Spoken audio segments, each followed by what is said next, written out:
আমাদেরকে ঐক্যবদ্ধ লড়াই করতে হবে। আমরা বৈষম্য বিরোধী ছাত্র আন্দোলনের পক্ষ থেকে স্পষ্ট ঘোষণা করতেছি, আগামী কালকে সারা দেশে প্রতিটা পাড়া মহল্লায় প্রতিটা জায়গায় বিক্ষোভ কর্মসূচি পালিত হবে। আর আগামী কালকের পরে পরশুদিন থেকে সর্বাত্মক অসহযোগ আন্দোলন পালিত হবে। সর্বাত্মক অসহযোগ আন্দোলনের ডাক দিয়েছে বৈষম্য বিরোধী ছাত্র আন্দোলন। বুঝতে পারতেছি না, এই দেশের মানুষ রাস্তায় নামবে, খালি হাতে নামবে, উনি ডিরেক্ট গুলি করে মেরে ফেলবেন। বাচ্চা বাচ্চা ছেলেদেরকে মারতেছেন, পাতার খুলি উড়াইয়া দিচ্ছেন। বৈষম্য বিরোধী ছাত্র সমন্বয়ক আব্দুল হান্নান মাসুদ তিনি তার ফেসবুক লাইভে জানান, সারা দেশে ছাত্র নাগরিকদের শান্তিপূর্ণ আন্দোলনে হামলা করে খুনের প্রতিবাদ ও 9 দফা দাবিতে আগামীকাল শনিবার সারা দেশে বিক্ষোভ মিছিল ও রবিবার থেকে সর্বাত্মক অসহযোগ আন্দোলনের ডাক দেওয়া হলো। একথা জানান বৈষম্য বিরোধী ছাত্র আন্দোলনের সমন্বয়কগণ। আগামী কালকে সারা দেশে প্রতিটা পাড়া মহল্লায় প্রতিটা জায়গায় বিক্ষোভ কর্মসূচি পালিত হবে। আর আগামী কালকের পরে পরশুদিন থেকে সর্বাত্মক অসহযোগ আন্দোলন পালিত হবে। সর্বাত্মক অসহযোগ, কোনো ট্যাক্স দেওয়া হবে না।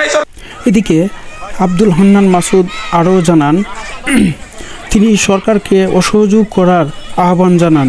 গ্যাস, বিদ্যুৎ, অফিস প্রভৃতি জায়গায় সরকারকে অসহযোগ করার জন্য আহ্বান করেন তিনি তার ফেসবুক লাইভে।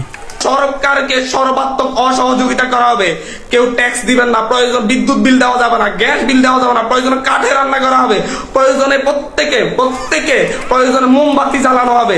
তারপরে যদি বিদ্যুৎ চলে যায়। ছাত্র আন্দোলনের অন্য একজন সমন্বয়ক খান তালাত মাহমুদ তিনি তার ফেসবুকে লিখেন, আমি চারদিকে পরিবর্তনের ডাক শুনতে পাচ্ছি, জনতার জয়ধ্বনি আমার কানে বাজছে।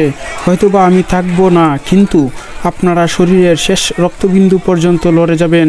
জয়, সত্যের জয় নিশ্চিত, জয় আমাদেরই হবে ইনশাআল্লাহ। এই কথা জানান খান তালাত মাহমুদ রাফি। আপনাদের কাছে অনুরোধ থাকবে, আপনাদের কাছে আহ্বান থাকবে, আপনারা সবাই ঐক্যবদ্ধ হয়ে আমাদের ঘোষণার জন্য আর অপেক্ষা করবেন না। আপনারা যে যেখানে আছেন সবাই মিলে প্রতিরোধ গড়ে তুলুন, ঐক্য গড়ে তুলুন।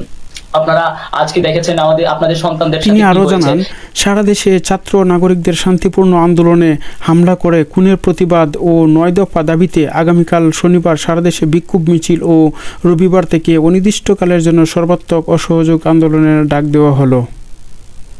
আমরা আপনাদেরকে আহ্বান জানাবো, আপনারা আর কেউ বসে থাকবেন না।